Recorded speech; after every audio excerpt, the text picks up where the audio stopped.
There's Kirby. What's that? Oh, it's right there.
Distinguished guests, the President of the United States and the Prime Minister of Japan.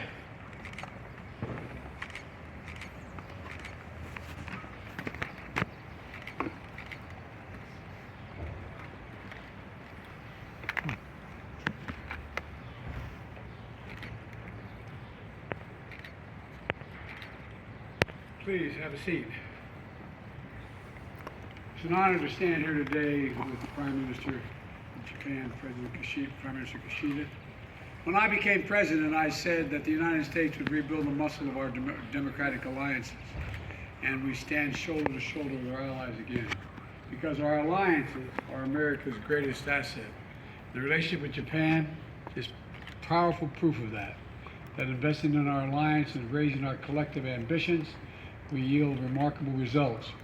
Over the last 3 years, the partnership between Japan and the United States has been transformed into a truly global partnership. And that's thanks in no small part to the courageous leadership of Prime Minister Kishida, and I mean that sincerely. Together, our countries are taking significant steps to strengthen defense security cooperation. We're modernizing command and control structures, and we're increasing the interoperability and planning of our militaries so they can work together in a seamless and effective way. This is the most significant upgrade in our alliance since it was first established. I'm also pleased to announce that for the first time, Japan and the United States and Australia will create a network system of air, missile, and defense architecture. We're also looking forward to standing up a trilateral military exercise with Japan and the United Kingdom. And our AUKUS defense partnership with Australia and the United Kingdom is exploring how Japan can join our work in the second pillar, which focuses on advanced capabilities, including AI, autonomous systems. All told, that represents a new benchmark for our military cooperation across a range of capabilities. On the economic front, our ties have never been more robust. Japan is the top foreign investor in the United States. Say that again. Japan is the top foreign investor in the United States. And we, the United States, are the top foreign investor in Japan. Nearly 1 million Americans work in Japanese companies here in the United States. And to name just one example, a few months ago, Toyota announced an $8 billion investment in a massive battery production facility in North Carolina, which will employ thousands of people. Prime Minister is going to travel to North Carolina tomorrow to visit that project. Don't stay. Don't stay. We need you back in Japan. They'll probably try to keep you. He also affirmed the science and education ties between Japan and the United States. Those ties stretch up to the moon, where 2 Japanese astronauts will join future American missions, and one will become the first non-American ever to land on the moon. And they reach into the high schools and universities as well, where the Ambassador Minetta's program exists, named for our dear friend Norm Mineta. We're going to invest in new student exchanges, help train the next generation of Japanese and American leaders. We'll also discuss developments in the Middle East, including our shared support for a ceasefire and a hostage deal, and urgent efforts to deal with the humanitarian crisis that exists in Gaza.